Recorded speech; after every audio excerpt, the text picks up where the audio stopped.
What's up, y'all? It's Tika with All Things Ruthless, home on Ruthless Ads, here to give you guys a recap of Special Forces World Toughest Test. Stationed in Morocco, North Africa right now, they take and put together a host of celebrities, internet celebrities, actors, actresses, all of the things, all the people that you can think of. They bring them all together and they literally place them inside of a desert where they have to go through a series of different challenges. There are so many familiar faces, and then there are not so familiar faces that are there. But y'all, in the midst of them driving to where they need to go, we see these dudes that are blacked up like special forces for real. They got their black on, the shades on. You can't really see who they are because they're riding behind this bus that's taking them to where they need to go. Brittany Cartwright was one of the cast members for the season, y'all. We got one of the DSs by the name of Foxy. Okay, he's a trip. We got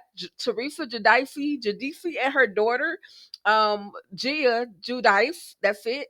And they come there as a family. They got Andrew East and they got Shawn East also, who is there. They got Chanel Lamont, who's there. She's a supermodel. They also have Mark Estes, who's supposed to be an internet personality. And then they got Kody Brown, familiar. Y'all should be familiar, maybe, maybe not. Sister Wives. And then, of course, Jussie Smollett is there. They also have Eva Marcille and Nick Young is there as well. Like I said, and then Christy Pierce Rampone, who's like World Cup soccer champion. Of course, Eva Marcel, y'all. Our girl from All the Queens Men. Then we got Brianna LaPaglia, another internet personality.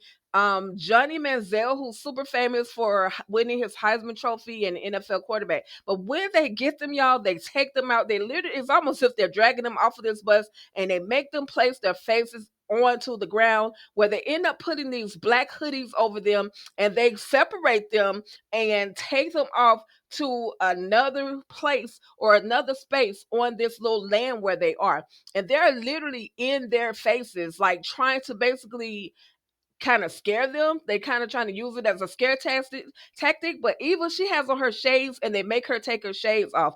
And you know, they kind of rough, but not too rough with Eva. I noticed that. But they're in their faces. They are literally talking, probably spitting and all of the things that go on, but they are in their faces.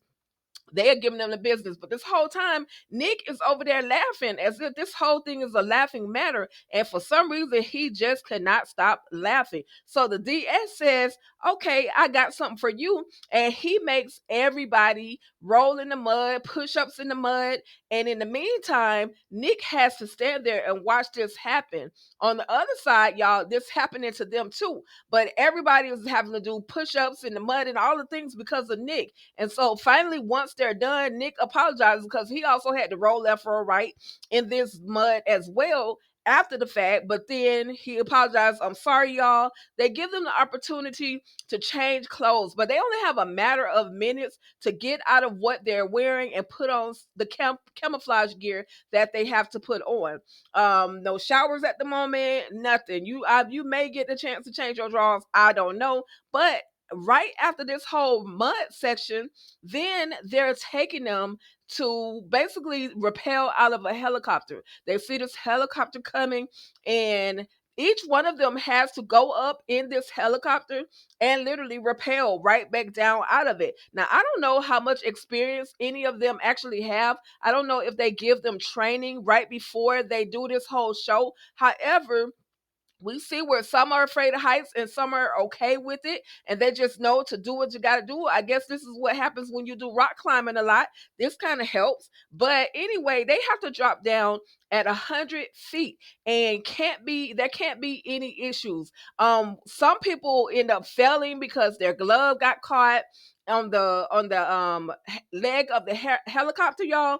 Some people were just afraid. Like a lot of them really made it. Eva was one of the ones that made a successful drop, and many others they made successful drops. Unfortunately, not everybody did. So anyway, like I said, they separate them between Team Alpha and Team Bravo, and in these two teams, they literally have to either move wheat or move barrels and water cans over to the other side, which means they have to run up a freaking mountain to literally get to the other side. It's a bad incline and it's causing some people to run out of breath, to just almost want to give up right at that moment. But the DSs are there and they're telling them, go, go, keep going, keep pushing, keep pushing. Like they're trying to encourage them, but it's hard, y'all. It's hard. Speaking from experience, it is hard. What they have them doing is hard. It's not made for TV. So there's a winning team, and then there's a losing team, and the losing team has to literally run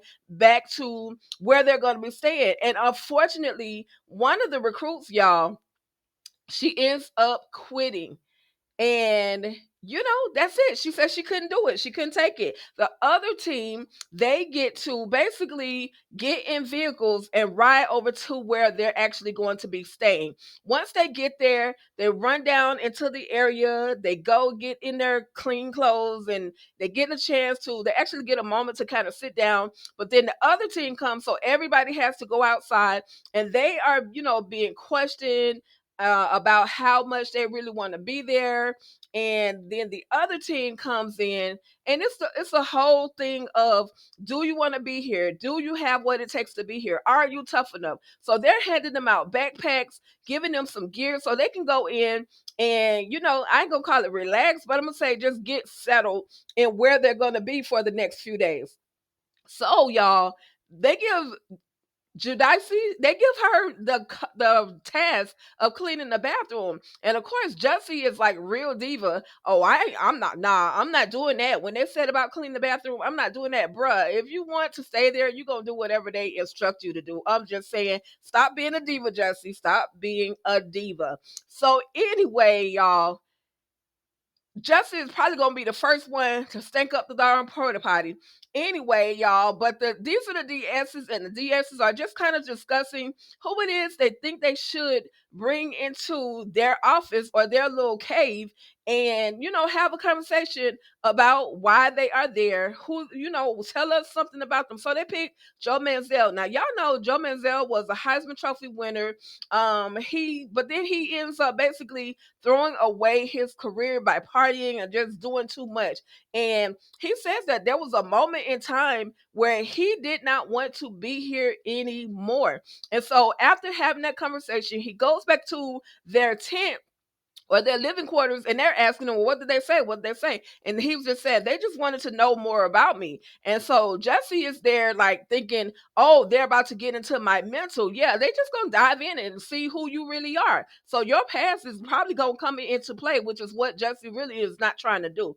So anyway, y'all, it's day one at 11:45 p.m. and the DS decides, we got one more challenge for them. So they go, they wake everybody up out of a nice sleeping slumber, and they have them do a series of other obstacle courses. They have them literally wade through some water. They have them doing burpees. They have them doing push-ups, like all of the things that your mind would not be on at 11:45 plus midnight at night.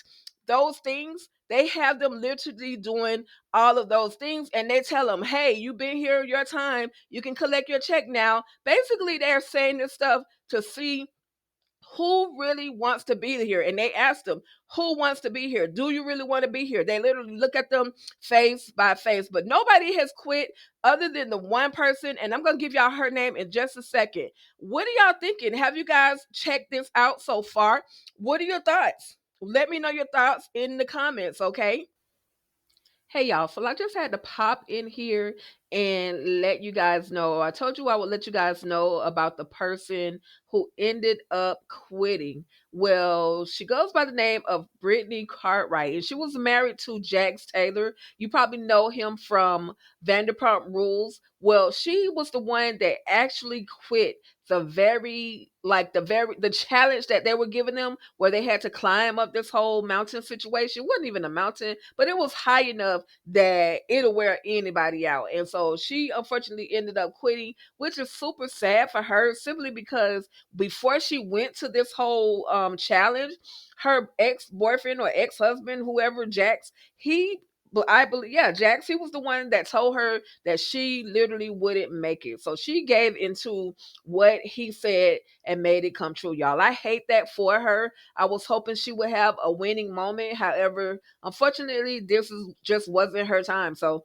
anyway, y'all, what are y'all thoughts? Let me know your thoughts about this entire show. I know this is something crazy, something that I've never really talked about in the whole reality world, but I'm actually enjoying this. So let me know your thoughts in the comments. Let me know how you're feeling. If you're watching the show, who's your favorite cast member of the show? Who's your favorite DS of the show? And I'm going to do a video a little bit later about the DSs as well, okay? But all right, I'm up out of this thing. Y'all have a great night. Stay ruthless.